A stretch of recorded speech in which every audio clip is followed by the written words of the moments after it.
My body felt hollowed out, like something precious had been taken from me and then returned in a gentler form. When I turned my head, pain rippled through my spine, sharp but grounding, reminding me that I was alive.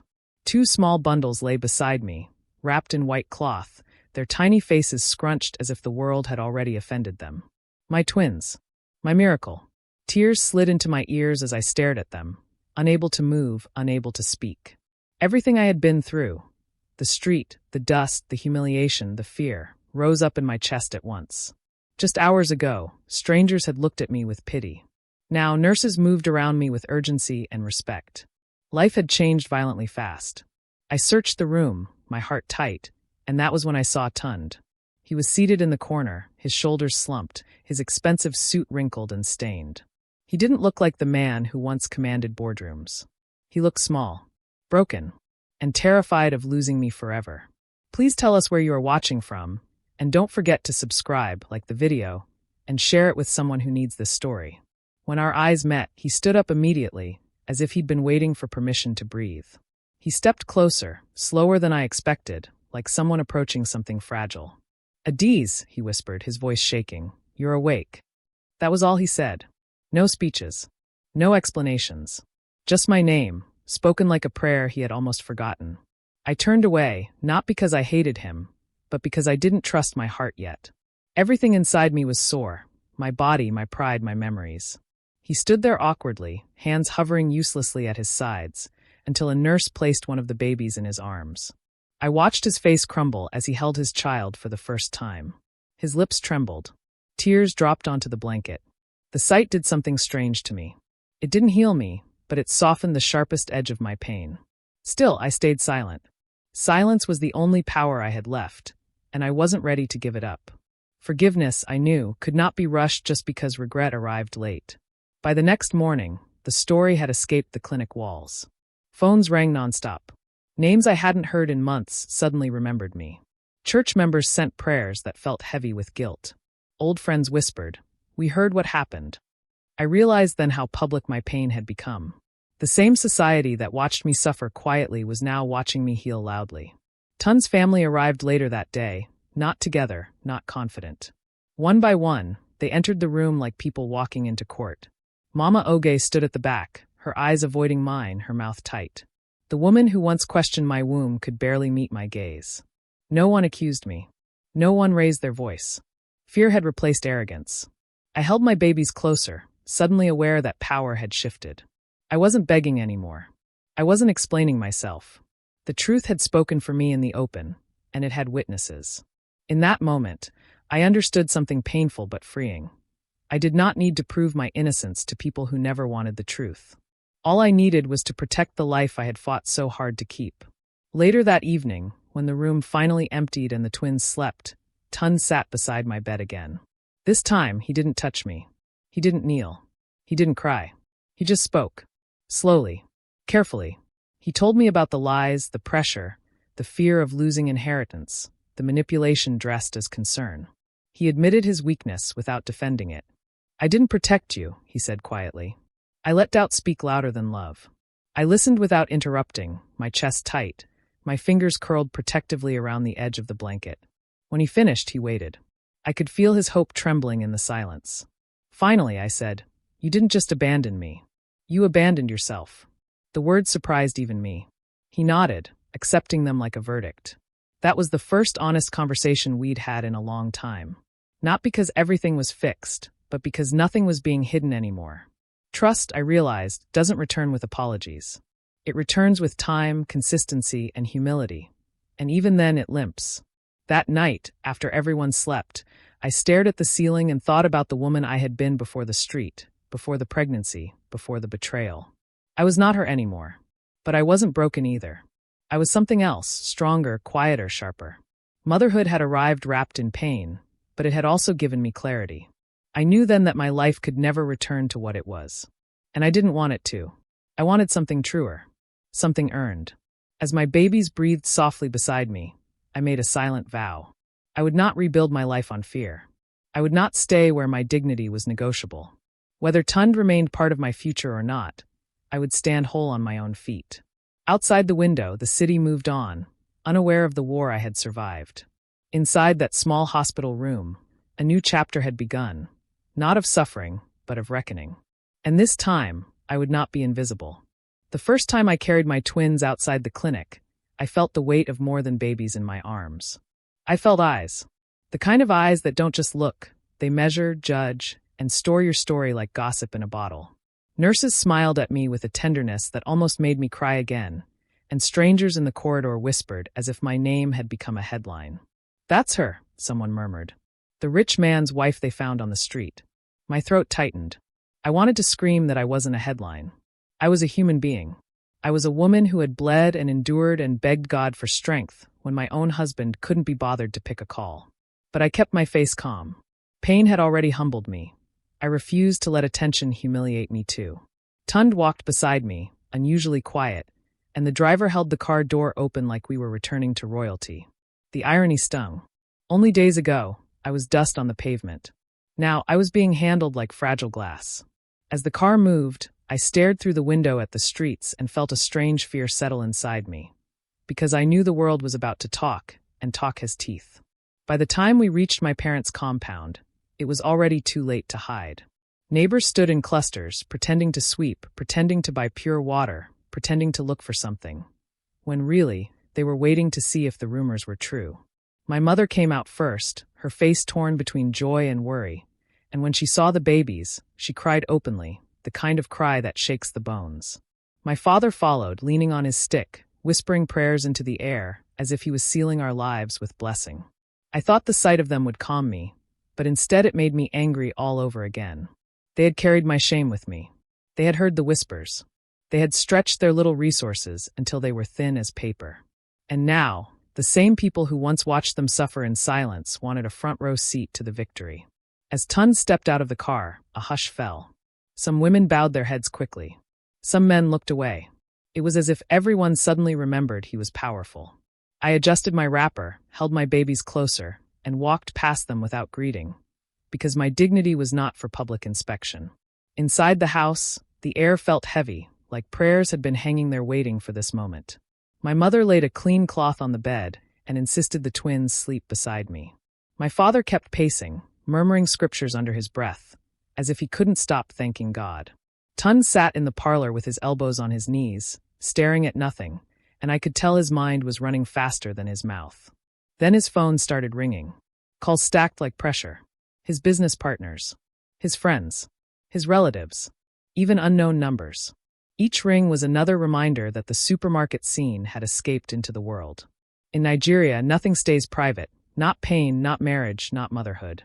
"They're saying you knelt down on the road," my younger brother whispered later, eyes wide. "They said you were crying." I didn't answer.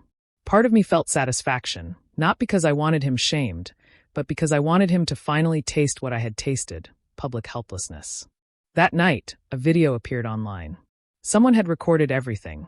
Him crossing the road, kneeling, the groceries spilling, my swollen belly, the moment my water broke. My stomach turned when I watched it. It felt like watching my own wound replayed for entertainment. But I also knew this. Once the truth is seen, lies struggle to breathe. The next day, the messages started. Women I didn't know sent me voice notes. Some cried as they spoke, saying, "Sister, your story is my story." Some apologized for judging me.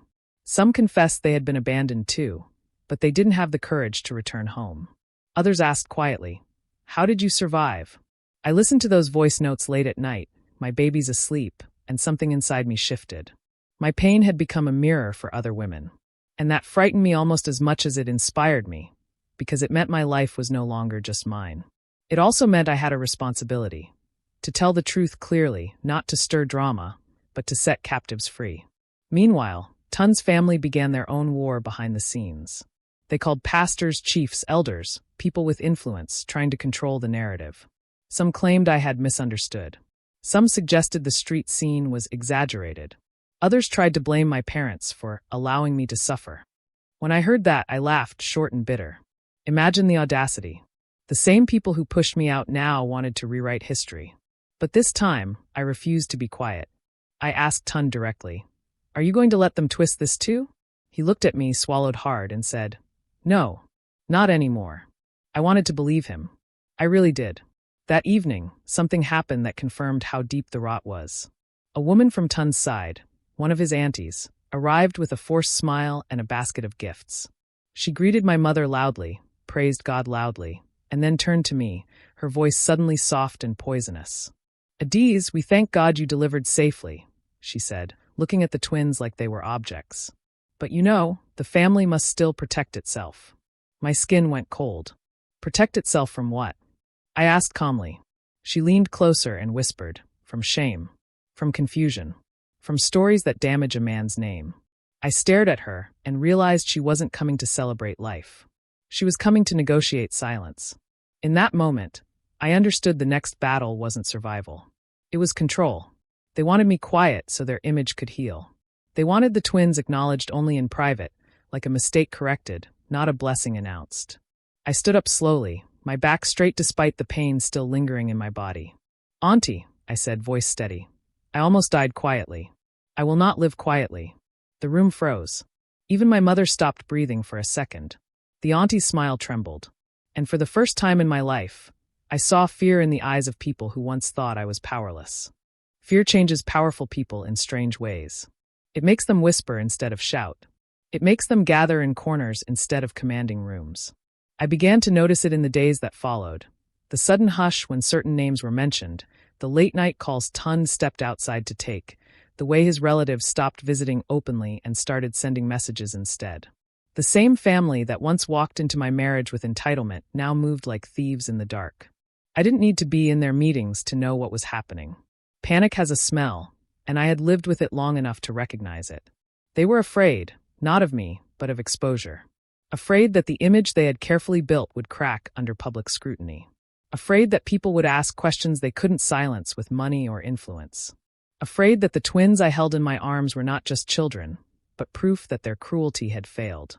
Every time I rocked my babies to sleep, I felt it clearly. My existence had become inconvenient to them, and inconvenient truths always attract desperate strategies. Tun didn't tell me everything at first, but he didn't hide it either. He sat beside me one afternoon, his phone buzzing endlessly on the table, and said, "They're calling meetings." I looked at him quietly. "About what?" He exhaled slowly. "About damage control." The words tasted bitter in my mouth. Damage control. Not repentance, not apology, not accountability. Just control. He told me his uncles were worried about shareholders, about reputation, about how the video painted him as weak. Weak. I almost laughed. "So kneeling to your suffering wife is weakness?" I asked. He didn't answer. That silence told me everything. To them, power meant never being seen vulnerable, never admitting wrong, never allowing a woman, especially one they once dismissed, to hold moral authority over a man. That realization hurt more than the lies, because it meant the war was no longer emotional. It was strategic, and strategies don't care who they crush, as long as the outcome is favorable. The first attempt came disguised as peace. A senior elder from Tun's family requested a private meeting with me. He came with calm words and folded hands, speaking about unity, forgiveness, and moving forward quietly.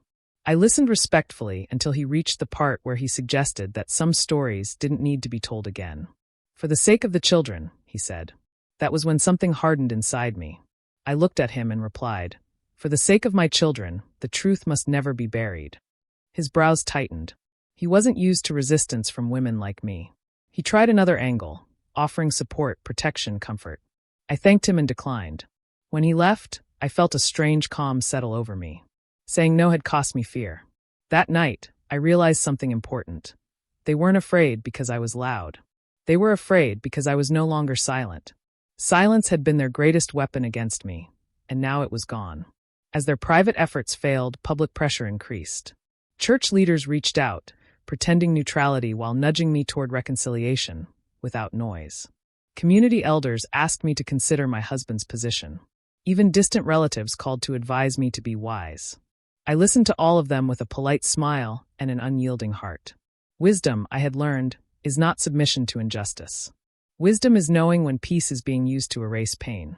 Meanwhile, Tun stood in an uncomfortable place between me and his family. I watched him struggle, torn between loyalty to blood and responsibility to truth.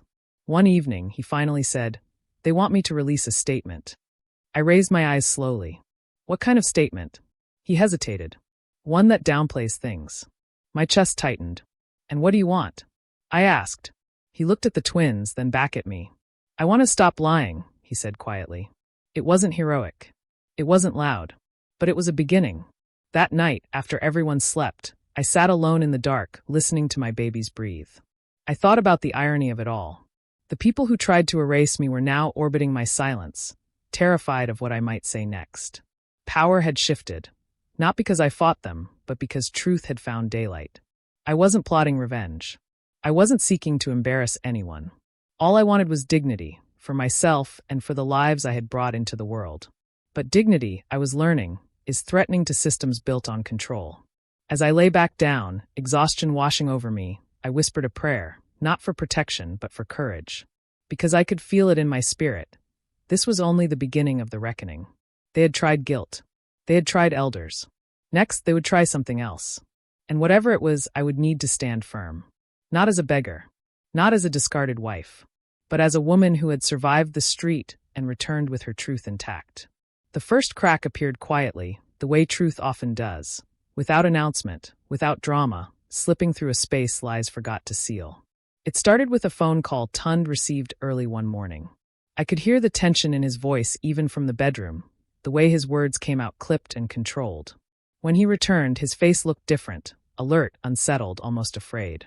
Someone talked, he said. I didn't ask who. I already knew. Lies survive on silence, but once one person speaks, the whole structure begins to shake. He told me a junior staff member in his uncle's office had leaked information. Screenshots, messages, timelines that proved the accusations against me were manufactured. Fake chats, edited images, coordinated conversations meant to plant doubt in his mind. As he spoke, I felt a strange numbness settle over me. Not relief. Not joy. Just a deep, quiet confirmation. I hadn't imagined my suffering. I hadn't exaggerated my pain. The betrayal had been real, deliberate, and planned. For months, I had questioned myself, my memory, my worth, my sanity. Now, the truth was standing in the open, unapologetic and sharp. And it was no longer asking to be believed. By midday, more pieces surfaced. A cousin admitted under pressure that he had been paid to circulate rumors. An auntie confessed she had coached people on what to say if questions were asked. Every revelation landed like a stone in my chest, not because I was shocked, but because each one carried a reminder. These were people who had eaten in my house, prayed with me, smiled at me while sharpening knives behind my back. Tund listened in stunned silence as the evidence piled up. I watched him closely, not with satisfaction, but with a painful clarity. This was the moment where denial dies, where excuses lose their power. He didn't interrupt. He didn't defend them. He just kept nodding slowly, like a man finally understanding the cost of his inaction. When he turned to me and said, "I should have protected you," I felt the words sink into places apologies couldn't reach. Accountability sounds different from regret. Regret mourns consequences. Accountability mourns choices. And for the first time, I heard the difference clearly. The family called an emergency meeting that evening, insisting Tund attend. He asked if I wanted to come. I shook my head. "I've done enough explaining," I said softly. "Let the truth explain itself." He left with a heaviness that told me he finally understood the gravity of what awaited him. While he was gone, I sat with my babies and thought about the irony of it all. They feared my voice, yet my silence had done more damage to their lives than shouting ever could. Hours later, Tund returned, looking like someone who had walked through fire. He told me everything. The accusations were denied at first, then minimized, then finally admitted when the evidence was placed on the table. Voices were raised. Blame was shifted. Some cried, not out of remorse, but fear.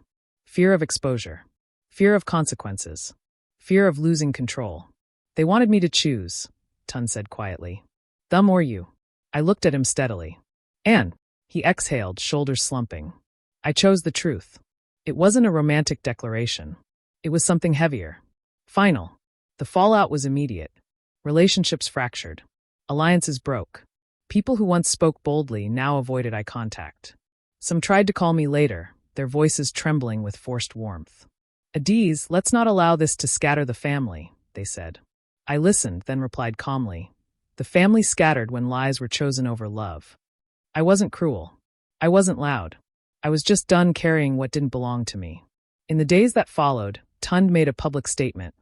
Not polished, not defensive, not strategic. He admitted he had failed as a husband. He acknowledged that false accusations had been weaponized against me. He didn't name names, but everyone knew. The silence that followed was heavy and telling. Some praised his honesty. Others criticized him for washing family matters outside. I didn't care. For the first time since this nightmare began, my story was no longer being told about me. It was being told with me. And that changed everything. That night, as I rocked my twins under the soft glow of a bedside lamp, I felt something loosen inside my chest. Not forgiveness, at least not yet, but release. The truth had surfaced, and with it my power returned. I thought about the street again, the heat, the cracked pavement, the way people had looked through me like I didn't exist. I understood now that humiliation had not been my punishment. It had been the stage where lies would eventually collapse. Suffering had stripped me, yes, but it had also sharpened me. I kissed my babies' foreheads and whispered a promise to them. No one will rewrite your origin story. Outside, the world buzzed with opinions, judgments, and noise. Inside that room, there was only breath, life, and the quiet certainty that truth, once spoken, does not retreat. It stands. And I was finally standing with it. The apology did not come the way movies teach us to expect it. There was no dramatic kneeling, no crowd, no trembling speech designed to win sympathy. It came quietly, on an ordinary afternoon, when the twins were finally asleep and the house was unusually calm. Tund stood by the window, his back to me, staring out as if the world outside might explain what he could not. "I owe you an apology," he said eventually, his voice low and careful. I didn't respond right away. I had learned that silence gives people space to reveal their true intentions. He turned to face me, his eyes tired, stripped of the confidence I once admired. "Not the kind that asks you to forget," he continued, "but the kind that admits I broke something I may never be able to fix." Those words landed differently. They didn't erase the past, but they acknowledged its weight. Still, my chest remained tight. An apology does not undo nights of fear, months of humiliation, or the pain of being doubted while carrying life inside you. I listened, not as a forgiving wife, but as a woman measuring whether truth had finally reached his spine. He talked for a long time. About pressure. About fear. About how he convinced himself that doubt was caution and silence was peace. I let him speak because I needed to hear where responsibility ended and excuses began. "I thought stepping back would give clarity," he said. "Instead, it gave lies room to grow." I nodded slowly. "You didn't step back," I replied. "You stepped away." The difference hung between us, heavy and undeniable. He lowered his head. "I abandoned you," he said plainly. Hearing him say it out loud sent a strange ache through me. Not relief, recognition. For so long, I had carried that truth alone, gaslighting myself into believing I was exaggerating my pain. Now he was finally naming it. Yet even as he spoke, I could see the cracks in his apology. It was sincere, but incomplete. It acknowledged harm, but not fully its depth. And I knew then that forgiveness, if it ever came, would have to be built on more than words. I told him the truth he hadn't asked for. "Your apology doesn't heal me," I said calmly. "It only opens the door." He looked at me, startled but listening. "I am not angry every day anymore," I continued. "But I am different. I don't trust easily. I don't feel safe just because you say I should." My voice didn't shake. Pain had already passed that stage. "If you want to rebuild anything with me," I said, "you must be ready to live with the consequences of your choices." He nodded slowly, tears pooling in his eyes. "I am," he whispered. "But readiness is easy to claim in quiet rooms." I needed to see it in difficult moments, in confrontation, in loyalty, in consistency. I needed proof that this apology was not a pause before comfort returned, but a turning point. As he reached for my hand, I let him hold it, but loosely. Even touch, I was learning, had to be earned again. That evening, after he left the room, I sat alone and thought about forgiveness. Not the kind preached loudly in churches, but the kind practiced silently in broken homes. Forgiveness, I realized, is not a gift you give someone else. It is a journey you take with yourself. I wasn't withholding it out of spite. I was protecting it from being cheapened. Too many women forgive too quickly because they are afraid of being alone, afraid of starting over, afraid of their own strength. I had already been alone. I had already started over. Fear no longer owned me. The twins stirred beside me, one stretching a tiny hand as if reaching for something unseen. I held that hand gently and made a decision, not about Tund, but about myself. I would no longer shrink my truth to make others comfortable. I would no longer rush healing to fit someone else's timeline. If forgiveness came, it would come whole, not forced. Later that night, Tund sent a message instead of speaking again. I know sorry is not enough. I'm ready to do the work, even if it takes years. I stared at the screen for a long time before replying. Then I typed slowly, deliberately, then start by respecting my pace. He replied almost immediately, I will. It wasn't a romantic exchange.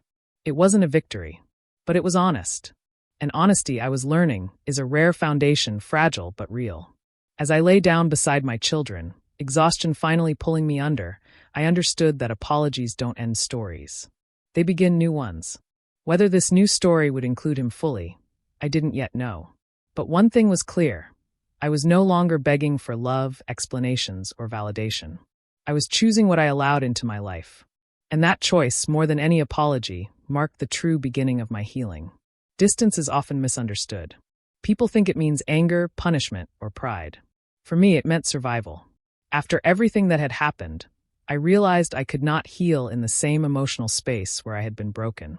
So I chose distance, not by leaving the house, not by disappearing, but by reclaiming parts of myself I had abandoned while trying to be a good wife. I stopped explaining my feelings repeatedly. I stopped forcing conversations when my spirit was tired. I stopped pretending that love automatically restored safety. Tund noticed the change almost immediately. I was polite, calm, present, but no longer available on demand. It unsettled him more than shouting ever could. Distance has a way of exposing dependence. I was still there, still caring for our children, still respectful. But emotionally, I had stepped back to breathe. For the first time in a long time, I was listening to myself instead of monitoring everyone else's comfort. And in that quiet space, I began to hear my own voice again. Tund tried to close the distance with effort, visible effort. He woke up early to help with the twins. He attended appointments without being reminded. He asked questions instead of making assumptions. But I watched him carefully, not with suspicion, but with discernment. Consistency matters more than intensity. Anyone can behave well when guilt is fresh. The real test is who they are when they feel unobserved. There were moments I wanted to lean into him, to let familiarity soften the ache. But I resisted. Not because I didn't love him, but because I loved myself enough to wait. Healing cannot be rushed without leaving scars underneath. Sometimes he would look at me and ask quietly, "Are you still angry?" And I would answer honestly, "No. I'm just careful. Careful with my heart. Careful with my peace. Careful with the future I was now responsible for shaping. Not just for myself, but for two fragile lives who depended on my clarity." The distance also changed how others interacted with me. People who once spoke over me now waited for my response.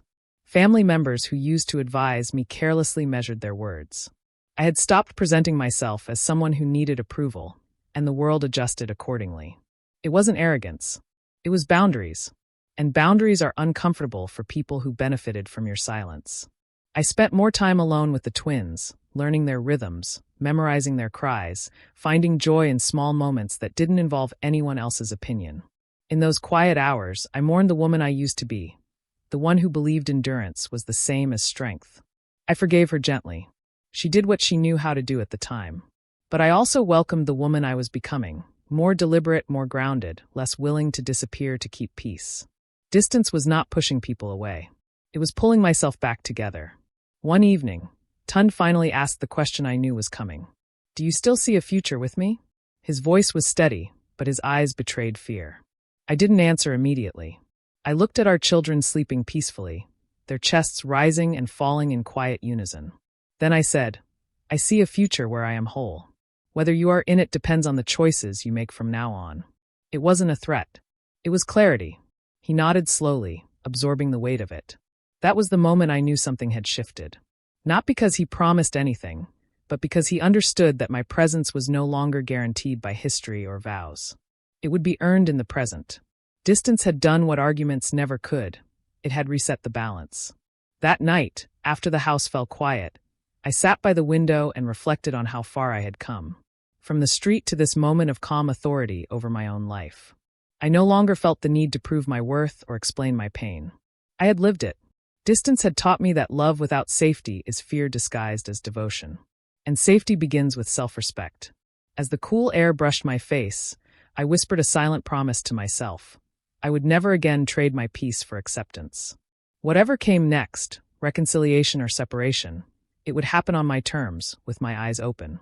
And for the first time in a very long time, that thought didn't scare me. It steadied me. Motherhood arrived for me without ceremony. No balloons. No visitors crowding the room. Just long nights, soft cries, and the steady rhythm of learning two tiny humans who depended on me for everything. In those early weeks, the world narrowed to feeding times, diaper changes, and whispered prayers at dawn. I moved through exhaustion like a familiar room, my body aching, my mind foggy, but my heart strangely alert. Every time I held the twins, I felt the full weight of why I had survived. Not to prove anything to anyone, but to protect these lives that had chosen me. I learned their differences quickly.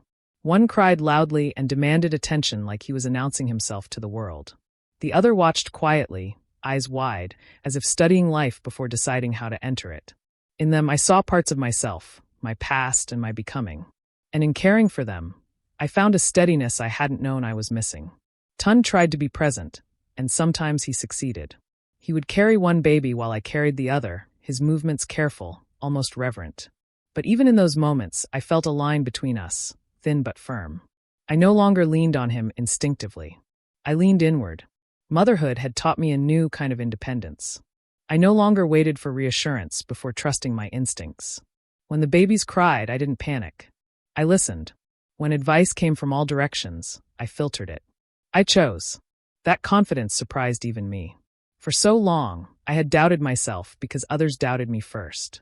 Now, with two lives depending on my judgment, hesitation felt like a luxury I couldn't afford.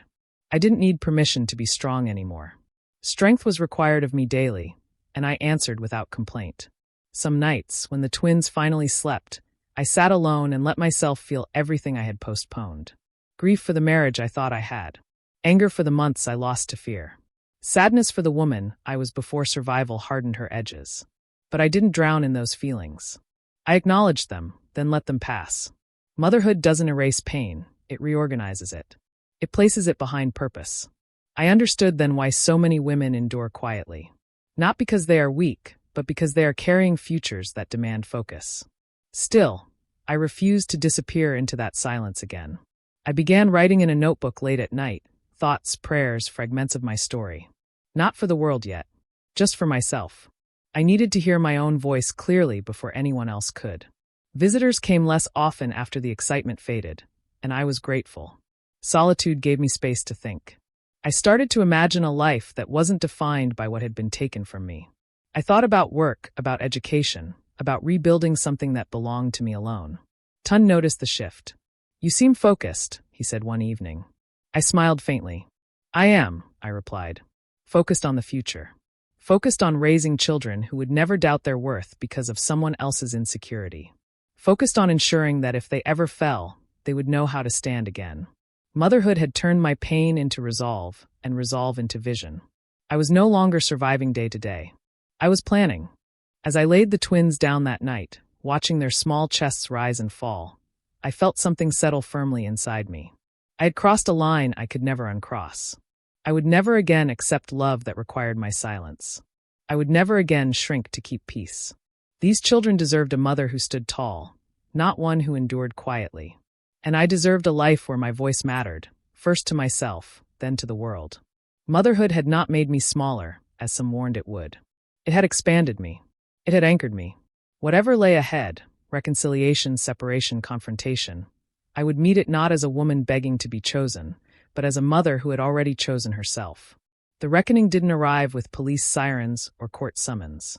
It arrived in whispers first, then murmurs, then full conversations people could no longer pretend weren't happening. At church, I felt it in the way heads turned when I walked in with my babies. At the market, I heard it in half-sentences that stopped when I drew close. My story had grown legs, and it was walking without my permission. Some people spoke with sympathy, others with curiosity, a few with thinly disguised judgment. I learned quickly that public truth is rarely gentle. Still, I walked with my back straight. I had survived worse than gossip. What surprised me most was how quickly the narrative shifted. The same people who once questioned my character now questioned the cruelty done to me. The same mouths that whispered accusations now whispered shame. Shame not on me, but on those who had pushed a pregnant woman to the street. Watching that reversal felt strange, almost unreal. I didn't celebrate it. I simply observed it, understanding that public opinion is not justice, but it can be a doorway to it. Tund felt the shift more sharply than I did. Invitations slowed. Meetings were postponed. People who once laughed loudly around him suddenly spoke carefully. One evening, he came home quiet and thoughtful, his shoulders heavy. "They're asking questions," he said. "Questions I can't avoid anymore." I looked at him steadily. "Good," I replied. Not because I wanted him punished, but because accountability cannot exist in comfort. He told me some board members had hinted that his family situation raised concerns about judgment. The irony didn't escape me. Judgment had failed me when I needed it most, and now it was circling back to where it belonged. Watching him navigate consequences was uncomfortable, but necessary. I did not shield him. I did not soften the truth. This was not revenge. This was reality balancing itself. And for once, I allowed it to happen without interference. The hardest moment came when a women's fellowship leader asked me to speak. "Just a few words," she said gently. "Your testimony has helped many." My chest tightened. I wasn't ready to perform my pain. But I prayed about it, and something inside me said this wasn't about spectacle. It was about witness. When I stood before those women, holding one twin while the other slept nearby, my hands trembled slightly. I didn't tell every detail. I didn't dramatize. I simply spoke truth. About silence. About doubt. About how easily a woman's suffering is dismissed when power is involved. The room went quiet. Some women cried openly. Others nodded slowly, recognition written on their faces. Afterward, several came forward to hug me, whispering their own stories into my shoulder. In that moment, I understood something profound. My pain had become a bridge. And bridges are not built for comfort. They are built so others can cross safely. Not everyone responded kindly. A few voices accused me of disrespecting my home and exposing family matters. I listened without defending myself. Those words no longer had hooks in me. Tund heard them too, and for the first time, he responded before I did. "The exposure happened when I abandoned her," he said firmly. Hearing him say that publicly shifted something deep inside me. It didn't erase the past, but it acknowledged it in the open. That mattered. Slowly, the family retreated from the spotlight they once tried to control. Meetings stopped. Calls reduced. Silence returned. But this time, it was not imposed on me. It was chosen by those who had lost their grip on the narrative. That night, as I sat alone with my thoughts, I realized the reckoning was not just happening around me. It was happening within me. I no longer feared being seen. I no longer feared being talked about. I had crossed the threshold from shame into ownership of my story. And ownership is powerful. I wasn't defined by the street anymore. I wasn't defined by betrayal. I was defined by survival, truth, and the quiet strength that followed both. As I laid my babies down and kissed their foreheads, I whispered a promise not just to them, but to myself. I would never hide again. Whatever came next, judgment, restoration, distance, or renewal, I would meet it standing in the open, exactly as I was. For a long time, my voice had lived only inside my head. It whispered fears, swallowed questions, and learned the art of silence because silence felt safer than truth. But something changed after the reckoning. I noticed it in small ways at first. How I no longer lowered my eyes when people spoke to me, how my opinions stopped ending in apologies. Finding my voice wasn't sudden or loud. It was gradual, like learning to walk again after a long illness. One afternoon, while rocking the twins to sleep, I realized I was no longer rehearsing conversations in my mind, preparing defenses for attacks that hadn't happened yet. I was present, grounded, and that awareness startled me. Pain had trained me to anticipate danger everywhere. Healing was teaching me to exist without armor.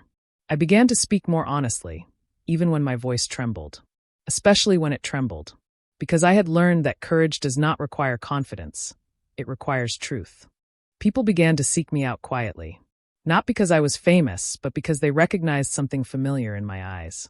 Women stopped me after church, at the market, even at the clinic. They spoke in hushed tones, sharing stories of abandonment, suspicion, and silence.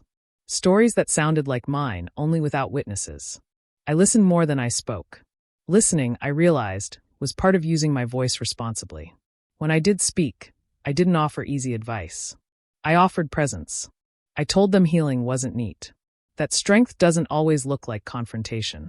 Sometimes it looks like surviving another day without losing yourself. Those conversations changed me. They reminded me that my story was no longer just my own. It had become a doorway for others who needed language for their pain. And I felt the weight of that responsibility settle on my shoulders, not as a burden, but as purpose. Tun noticed the shift too. "You're different," he said one evening, not accusing, just observing. I smiled softly. "I found my voice," I replied. He nodded, thoughtful. I could see it unsettled him slightly, not because he feared me, but because he realized I was no longer defined by reaction. I spoke when I needed to. I stayed quiet when silence served me better. That balance was new and powerful. I no longer explained myself endlessly or justified my boundaries. When I disagreed, I said so calmly. When I needed space, I took it without guilt. This wasn't rebellion. It was self-respect. And self-respect changes the way people treat you, whether they like it or not. One afternoon, I stood before a small group of women at a community meeting, my hands clasped tightly in front of me. I wasn't invited as a speaker. I volunteered. My heart pounded as I spoke about dignity, how it is not given by marriage, money, or approval, but claimed by choice. I told them I had learned the hard way that silence can protect others while destroying you. My voice shook, but it didn't break. When I finished, the room was quiet. Then a woman stood up and said, "Thank you for saying what we are afraid to say." That sentence stayed with me long after the chairs were stacked and the room emptied. I realized then that my voice didn't need perfection. It needed honesty. That night, after the twins were asleep, I sat by the window and reflected on the journey so far. I had lost much, but I had gained myself. Finding my voice didn't mean I stopped feeling fear. It meant fear no longer decided for me. I whispered into the darkness, "I am not small." The words felt strange at first, then solid. True.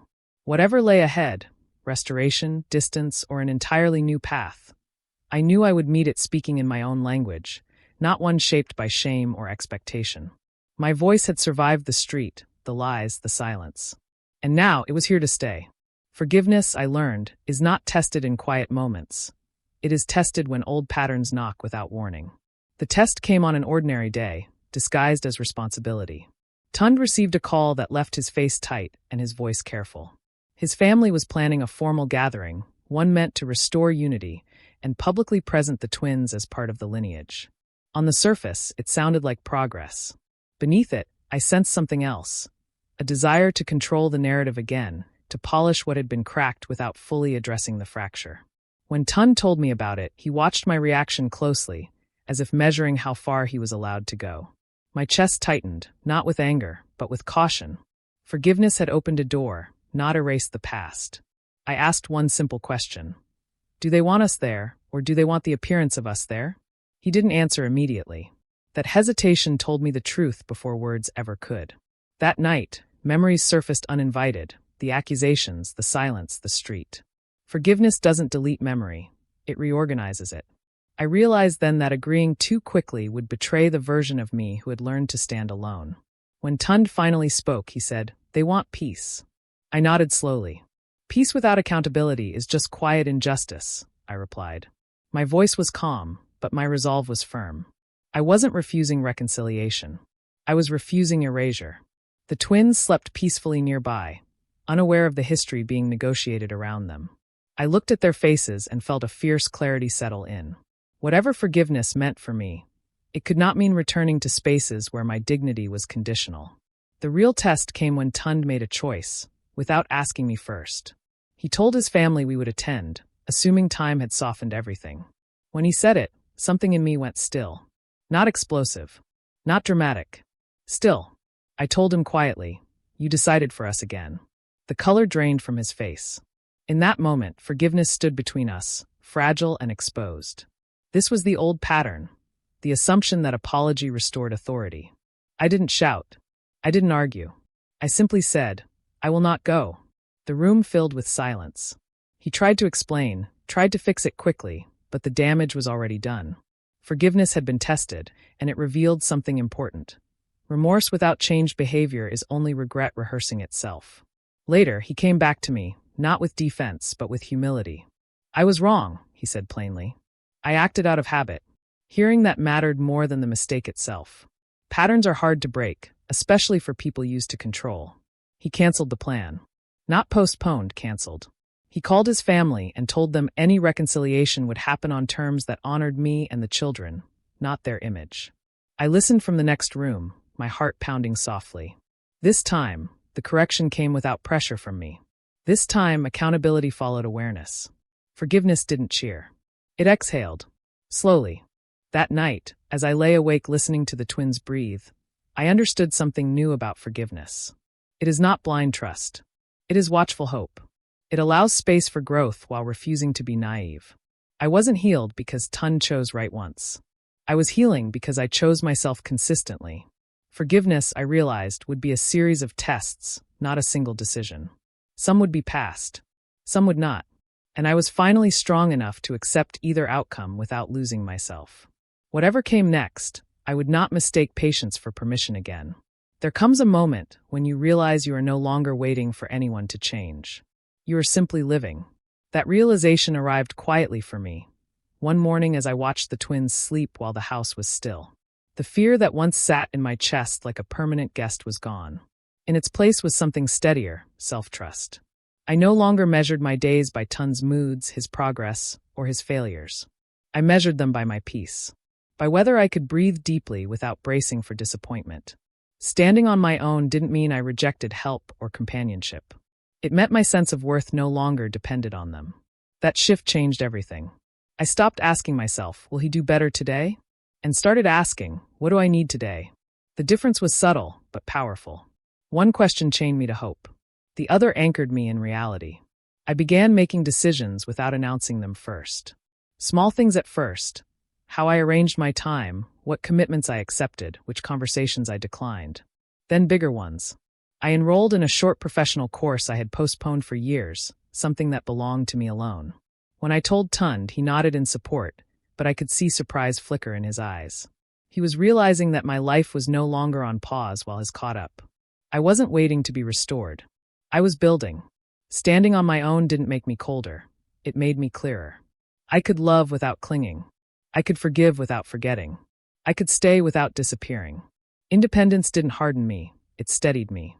People noticed the change. Friends spoke to me differently. Family listened more closely. Even disagreements felt different because I no longer feared losing approval. When conflict came, I addressed it calmly or walked away without guilt. The twins thrived in that environment, one of emotional stability rather than constant tension. Watching them grow reminded me daily why this work mattered. Children absorb not just words, but atmosphere. I wanted them to grow up knowing that love and self-respect can coexist.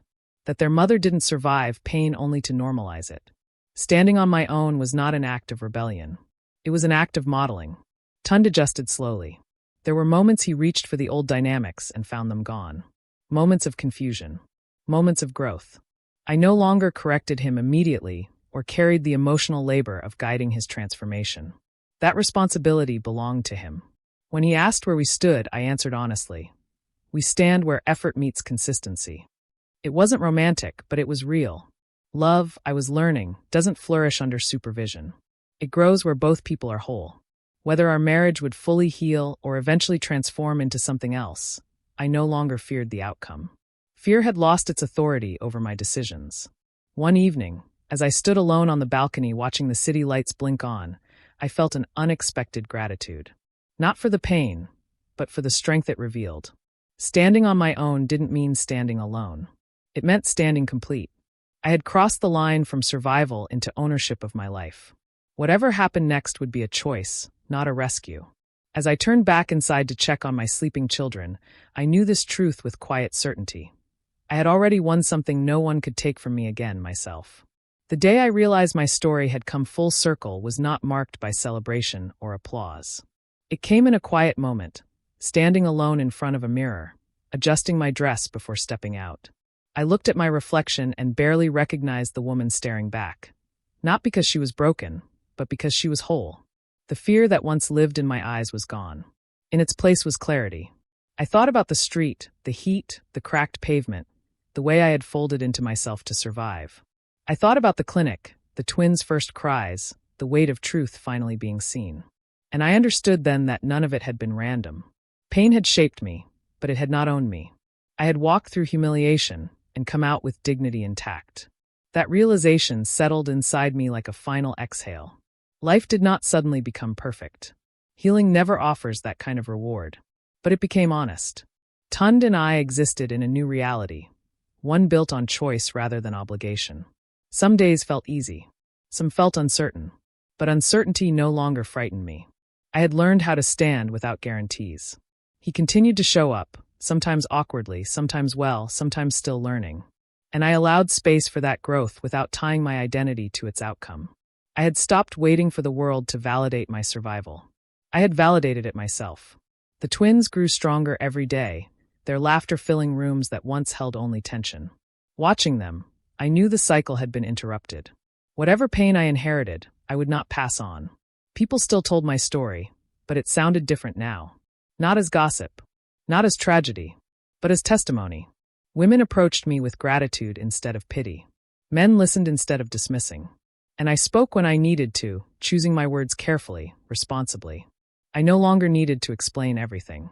I trusted that truth, once planted, grows in its own time. The world had seen me at my lowest. It would now see me living, not loudly, not defiantly, but fully. That, I learned, is the most powerful response to injustice. One afternoon, as I held my twins close and watched them sleep, I whispered a quiet thank you. Not for the suffering, but for the strength it revealed. I understood then that survival is not the end of the story. Transformation is. I had not been rescued. I had risen. And rising changes the way you walk back into the world. I no longer feared being left. I no longer feared being doubted. I had lived through both and discovered they were not fatal. What almost destroyed me had refined me instead. If you are listening to my story and you feel invisible, if you have been abandoned, questioned, or reduced to silence, please hear this. Your lowest moment is not your definition. Sometimes the place where you are humiliated becomes the place where truth gathers witnesses. I am Adaeze. I was once discarded, doubted, and left to survive alone. Today, I stand whole, not because life was kind, but because I refused to disappear. If this story touched you, tell me where you're watching from. And don't forget to subscribe, like, and share it with someone who needs to remember this truth. Survival is louder than vengeance, and dignity always finds its way back home.